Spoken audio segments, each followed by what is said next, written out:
Good morning students. आज हम पढ़ेंगे हिंदी व्याकरण में विशेषण। विशेषण को इंग्लिश में क्या कहते हैं? एडजेक्टिव्स। अब विशेषण को समझने के लिए हम कुछ वाक्यों को पढ़ेंगे। जैसे अमिताभ बच्चन श्रेष्ठ अभिनेता हैं, तो अभिनेता है पर किस प्रकार के अभिनेता है? श्रेष्ठ अभिनेता है। तो श्रेष्ठ शब्द अमिताभ बच्चन की विशेषता बता रहे हैं। माँ बाजार से हरी सब्जियां लाई, तो हरी शब्द किसकी विशेषता बता रहे हैं? सब्जियों की। तो सब्जियां कैसी है? हरी। मेरी कमीज 2 मीटर कपड़े से बनी है, तो कपड़ा कितना है? 2 मीटर। तो 2 मीटर शब्द कपड़े की विशेषता है। उसी प्रकार पिताजी ने आपके लिए 2 दर्जन केले भेजे हैं, तो केले की मात्रा कितनी है? 2 दर्जन। तो 2 दर्जन किसकी विशेषता है? केले की विशेषता है। इस प्रकार जो शब्द संज्ञा या सर्वनाम की विशेषता बताते हैं उन्हें विशेषण कहते हैं। जैसे दिए गए वाक्य में धोनी अच्छे खिलाड़ी हैं, यहाँ पे विशेषण अच्छा शब्द है और विशेष्य क्या है? खिलाड़ी। तो इस प्रकार जो विशेषण है उसके वाक्य में विशेषण और विशेष्य 2 भाग होते हैं। तो अच्छा शब्द विशेषण है, वही खिलाड़ी शब्द क्या है? विशेष्य। अगला है रमेश मेधावी छात्र है, तो मेधावी क्या हुआ? विशेषण और छात्र विशेष्य। मेरे बस्ते में 5 पुस्तकें हैं, तो 5 पुस्तकों की संख्या बता रहा है तो वो विशेषण है, और 5 किसके बारे में है? पुस्तकों के बारे में, तो वो क्या है? विशेष्य। अब हम पढ़ेंगे विशेषण के भेद। तो विशेषण के कितने भेद होते हैं? 4 भेद होते हैं। गुणवाचक विशेषण, संख्यावाचक विशेषण, परिमाणवाचक विशेषण और सार्वनामिक विशेषण। सबसे पहले हम पढ़ेंगे गुणवाचक विशेषण के बारे में। तो वे विशेषण शब्द जो संज्ञा या सर्वनाम शब्द के गुण दोष, रूप रंग, आकार, स्वाद, दशा, अवस्था, स्थान आदि की विशेषता प्रकट करते हैं उसे गुणवाचक विशेषण कहते हैं। गुण को किन शब्दों से परिभाषित किया जा सकता है? जैसे सरल, विनम्र, ईमानदार, अच्छा, बुद्धिमान आदि। दोष को झूठा, पापी, बेईमान, क्रूर। रूप रंग को लाल, नीला, पीला, चमकीला। आकार को बड़ा, छोटा, लंबा। स्वाद को मीठा, कड़वा, नमकीन आदि। दशा और अवस्था कैसी होती है? कमजोर, हल्का, गरीब, रोगी। तो इस प्रकार के शब्द दशा या अवस्था बताते हैं। स्थान ग्रामीण, भारतीय, विदेशी, बिहारी, इस प्रकार से। काल नवीन, प्राचीन, आधुनिक, सायंकालीन, तो ये काल वाले शब्द हैं। स्थिति और दशा निचला, ऊपरी, उत्तरी, पूर्वी, ये क्या बता रहे हैं? दिशा को बता रहे हैं। स्पर्श मुलायम, सख्त, गर्म, ठंडा, कोमल, खुरदुरा आदि। कुछ अन्य उदाहरण क्या है? तालाब में नीले कमल खिले हैं, तो नीला शब्द क्या है? विशेषण। कविता की भाषा सहज और सरल है। स्वस्थ तन में स्वस्थ मन का निवास होता है। रावण बहुत अहंकारी स्वभाव का था। गांव के लोग ग्रामीण कहलाते हैं। दक्षिण भारत मंदिरों की नगरी है। तो इस प्रकार इनसे क्या पता चल रहा है? गुण के बारे में पता चल रहा है, इसीलिए ये गुणवाचक विशेषण है।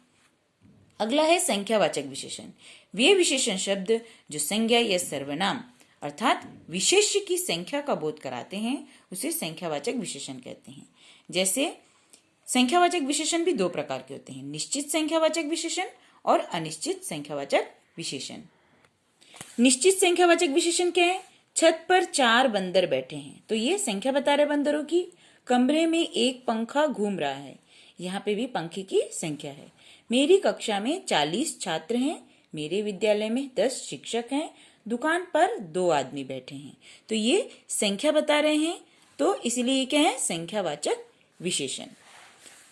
वे विशेषण शब्द जो विशेष्य की निश्चित संख्या का बोध कराते उसे निश्चित संख्यावाचक विशेषण कहते हैं।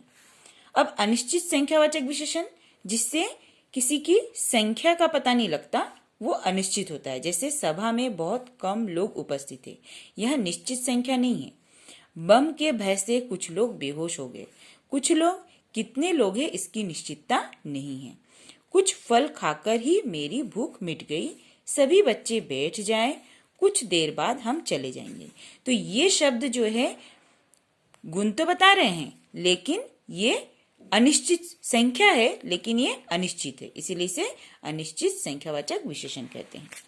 तो वे विशेषण शब्द जो विशेष्य की निश्चित संख्या का बोध न कराते हो अनिश्चित संख्यावाचक विशेषण कहलाते हैं।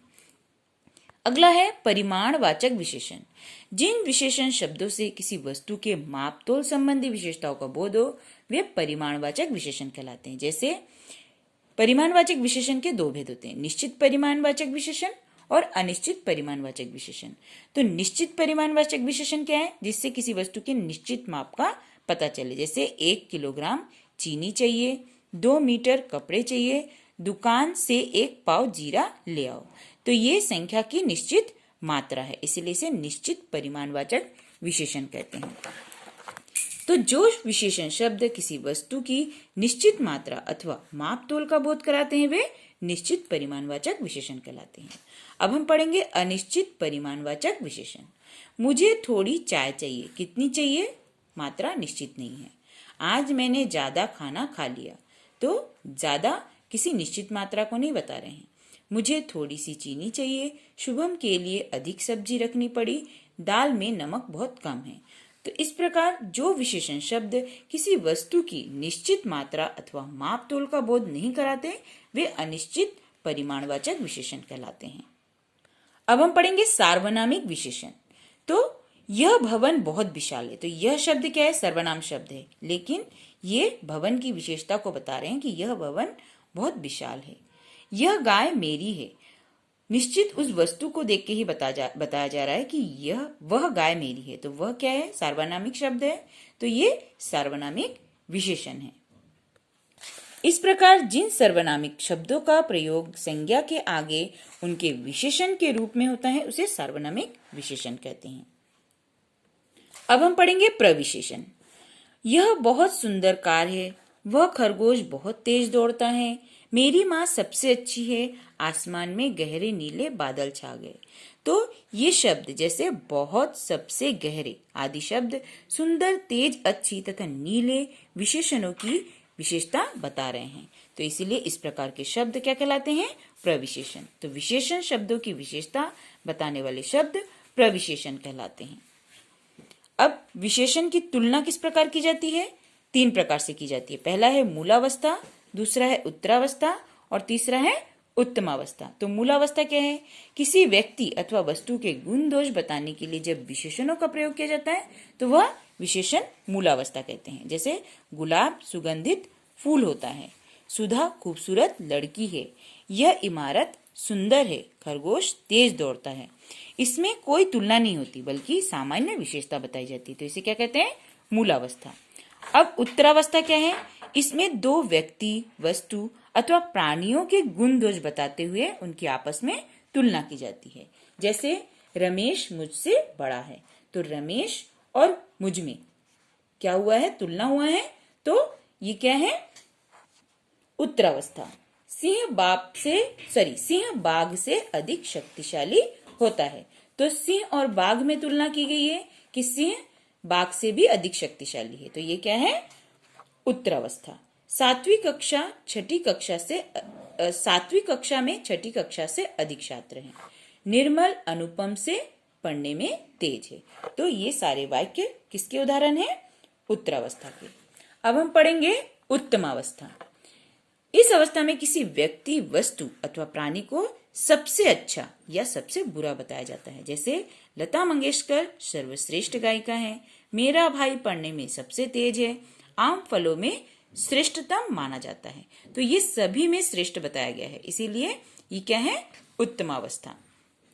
तो मूलावस्था, उत्तरावस्था, उत्तमावस्था को अधिक, अधिकतर, अधिकतम, सुंदर, सुंदरतर, सुंदरतम, श्रेष्ठ, श्रेष्ठतर, श्रेष्ठतम, उच्च, उच्चतर, उच्चतम, लघु, लघुतर, लघुतम इस प्रकार से लिखा जाता है। तो आज हमने विशेषण पढ़ लिया है। आज मैं इसके प्रश्नोत्तर आपको भेज दूंगी और इसके कुछ अभ्यास प्रश्न भेजूंगी जिसे आपको खुद लिखना रहेगा और इसे लिख के आपको याद भी करना रहेगा।